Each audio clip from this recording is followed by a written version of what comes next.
Welcome to Unit 7, Using Geospatial Tools to Communicate Risk. Ensuring key stakeholders and decision makers understand the risks to their communities requires strong communication skills to ensure an appropriate level of investment in risk reduction.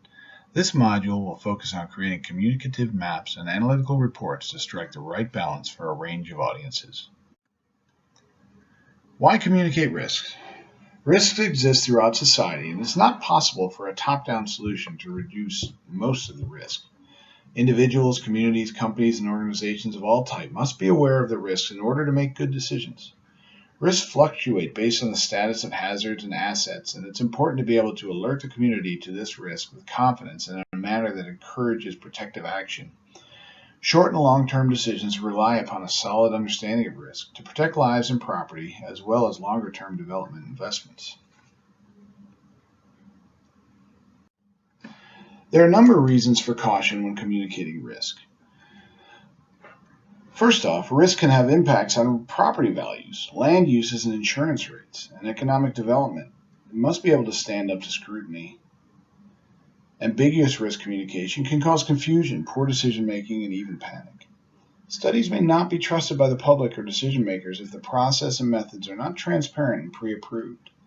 Communicating only at the end of the effort risks alienating stakeholders and delaying action. You need to plan and design studies according to what can get done. Don't overreach.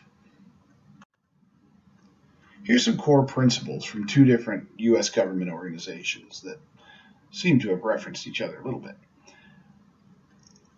The U.S. Environmental Protection Agency suggests you accept and involve the public as a legitimate partner, listen to the public's specific concerns, be honest, frank, and open, coordinate and collaborate with other credible sources, meet the needs of the media, speak clearly and with compassion, plan carefully, and evaluate your efforts.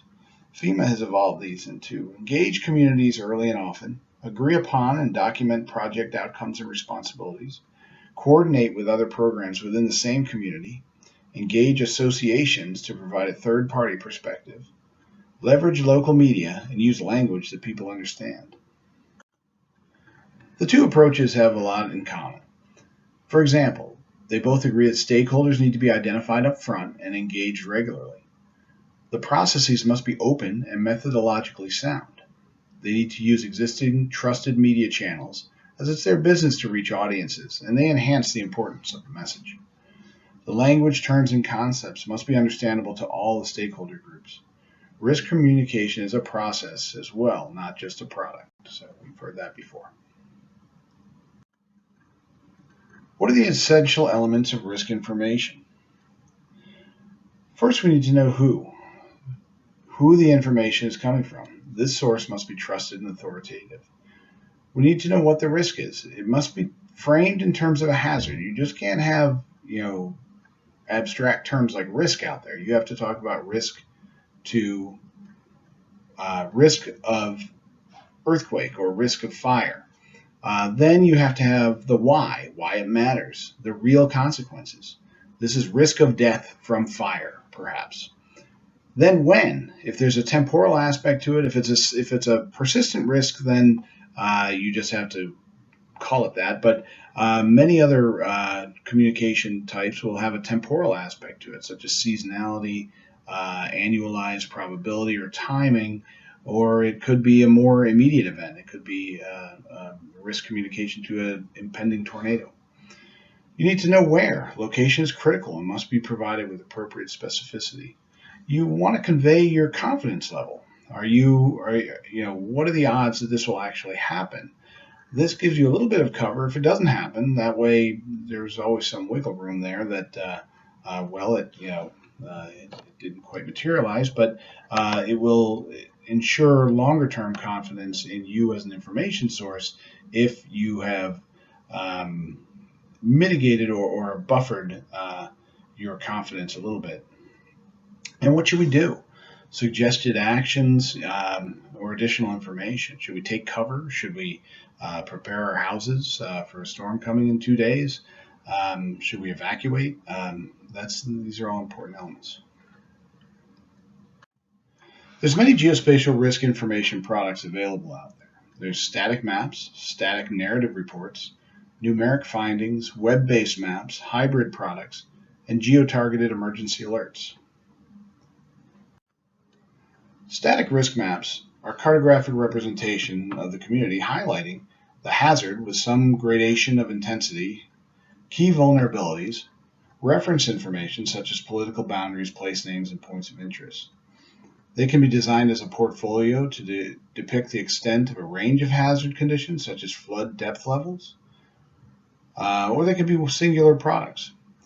Typically multi-purpose, built for mitigation planning, insurance rate determination, or public information. Again, it's good to find multiple customers for a single product.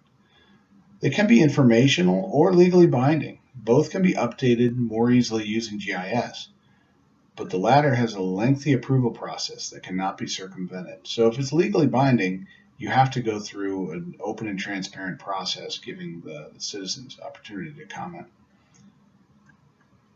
It's often used to determine the status of a specific location, not for aggregated analysis. So static risk maps are for you to say, is it dangerous here? Not to look over the whole community necessarily and say, what's my cumulative risk?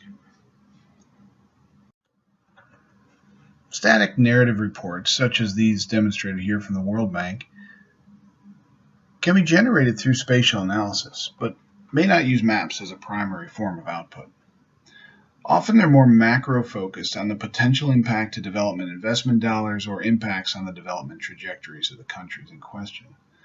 They can be very useful for data foraging, as the sources within the report may provide data that is geospatial or could be made geospatial. Web map products. Dynamic web maps are becoming much more powerful and common and allow the users to zoom in and pan out and turn on and off layers to see what they want to see. It allows the user to put their area of interest in the center of the map and build the map around them. It can be printed, saved to a static image, or often saved as a URL for sharing.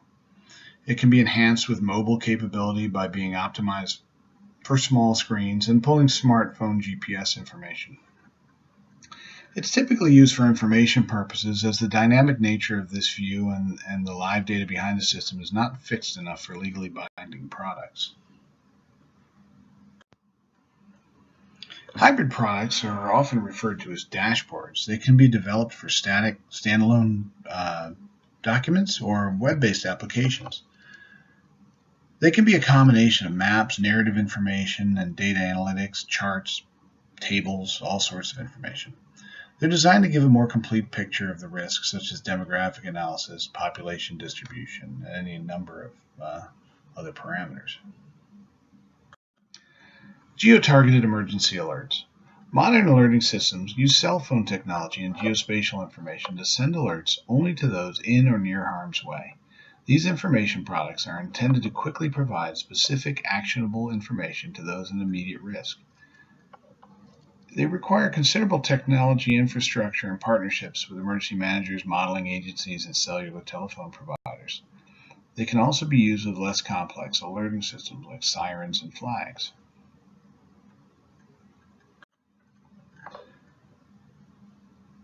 There are some other strategies out there that can be employed. The example on the right is from Earthquake Safety Day, which has been ongoing in Kathmandu for, 18 years now. And it was a day for public engagement, parades, and other activities to educate people on their risk to ground shaking and earthquakes. You might consider how a community receives their information. Maybe advertising in local newspapers or having face-to-face meetings, putting up posters, having some community events. Consider it an opportunity to educate the community on broader issues of risk or natural hazards. See Lab 6 on course sites to get the detailed instructions for completing this assignment. In summary, the point of performing risk studies is to communicate to stakeholders so they can do what's within their powers to reduce the risk. Risk communication takes discipline and careful planning, as your findings may impact property values and land use options for owners. Understating your risk can also enhance or expand the risk to your community. Communicating confidence levels of your findings can be the most confusing element to many audiences. Consider this aspect carefully and frame it in terms your audience will understand. Thank you for participating in Unit 7, and don't forget to take the short quiz on Core Sites.